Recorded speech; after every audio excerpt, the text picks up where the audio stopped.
ඉතින් ඔයාලා දන්නවද Facebook එකේ report එකක් හරියට ගහන්නේ කොහොමද කියලා? උදාහරණයක් විදිහට ඔයාගේ ෆොටෝ එකක් හෝ වීඩියෝ එකක් කවුරු හරි කෙනෙක් උස්සලා ඒ කියන්නේ ඔයාගේ ඩවුන්ලෝඩ් කරලා වෙනත් page එකක හෝ වෙනත් Facebook එකක දාලා තියෙනවා නම් ඉතින් කොහොමද report එකක් ගහන්නේ කියලා මම අද step by step කියලා දෙන්නම්. උදාහරණයක් විදිහට ඔයා එහෙම එකක් දැක්කහම ඔයා ඉස්සරෝම් කන්ෆියුස් වෙනවා.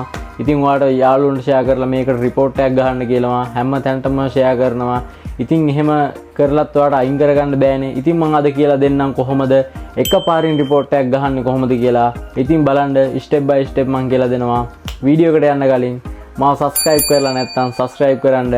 මම මේ වගේ වීඩියෝ හැමදාම ඔයාලට ගෙනල්ලා දෙනවා. අපි ගිහිල්ලා බලමු වීඩියෝ එකට. ඉතින් හරි අපි ගිහිල්ලා බලමු. මෙතන මේ සූර්යයක පෝස්ට් එකක් තියෙන. ඉතින් මං හරියට report එක ගහන්නේ නැහැ. සූර්යය තරහ වෙද්දන්නේ නැහැ.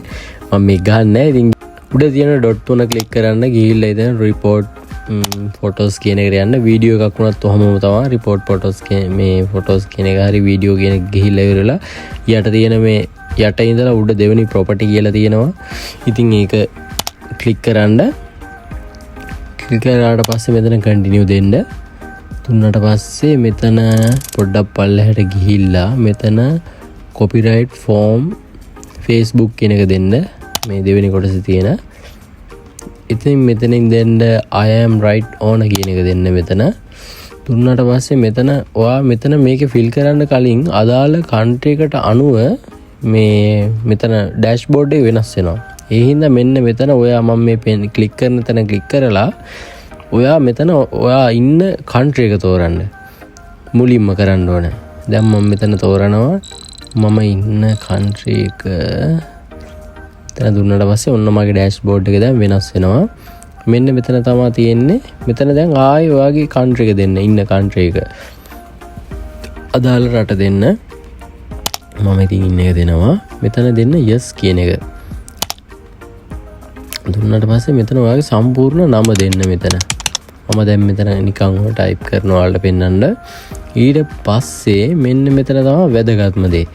මෙතන ඔයා දෙන්න ඕනේ. ඉතින් මෙතන ඔයා දෙන්න ඕන ඔයාගේ පෝස්ට් එක හොරකම් කරලා තියෙන කෙනාගේ. තේරුණාද? උදාහරණයක් විදිහට මෙන්න මේ විදිහට link එක copy කරලා මම ගන්නවා. copy කරලා අරගෙන මේ ඔයාගේ පෝස්ට් එක උස්සලා තියෙන කෙනාගේ එක තමයි මේ දාන්නේ.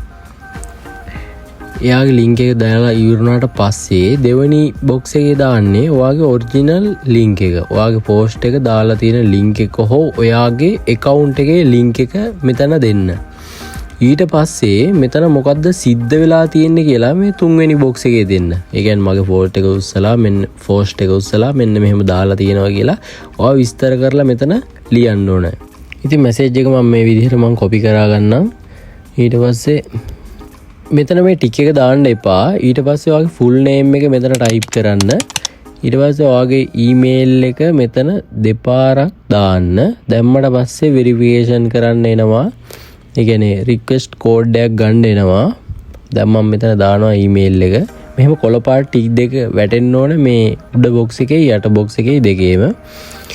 space තියන්න එපා. ඊට පස්සේ request code කියන එක ඔබන්න.